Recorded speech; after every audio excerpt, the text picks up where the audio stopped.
Hi, I'm Joe Sullivan, sports editor of the Boston Globe, sitting in for Kevin Paul DuPont, and this is Globe 10.0.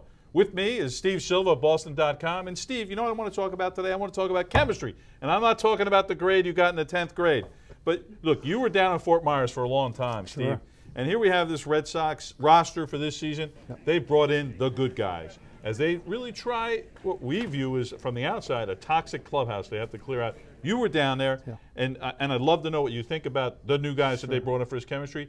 But overall, how important do you think chemistry is in a baseball clubhouse? I think, you know, everybody says it's overrated, but I think in this day and age, when you have bad chemistry, I think it can really derail a season, as we had last year. Remember when the article came out early on in the season about the Red Sox clubhouse being a toxic place, and that became a running storyline for everyone for the remainder of the season. So it becomes a distraction when you have a bad clubhouse. But Johnny Gomes told me in spring training, we talked about chemistry, and he talked about the new guys being a complement to the core guys, the Pedroias and the Ortizes.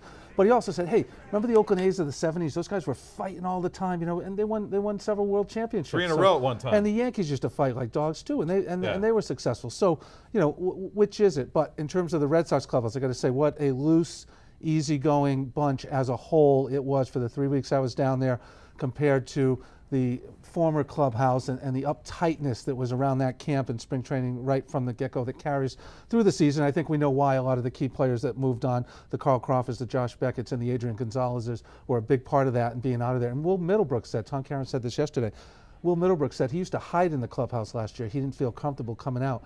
And he's a guy, and I think, Joe, when the next time a captain's name for the Red Sox is going to be Will Middlebrooks. Will Middlebrooks, there you go. Well, that's some great stuff from Steve Silva, who was down in Fort Myers. And, you know, I'm going to go back in some ancient history, Steve. You know, I covered the Yankees, the Bronx Zoo. And you talk about chemistry. Now, in general, that was a happy clubhouse. But there was tension in that clubhouse among players. So I think, you know, I think you make a great point. You can overcome some bad relationships, some bad chemistry. And winning, of course, solves everything.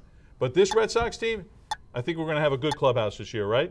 Clubhouse is going to be fine, but can they score runs, and can the pitching staff stay healthy, and can they hold up? That's what I'm really worried about. And that really is the bottom line. Yeah, at the end of the day. That is the bottom line. They're going to have good chemistry, but will it translate to the field? That's what we're going to see.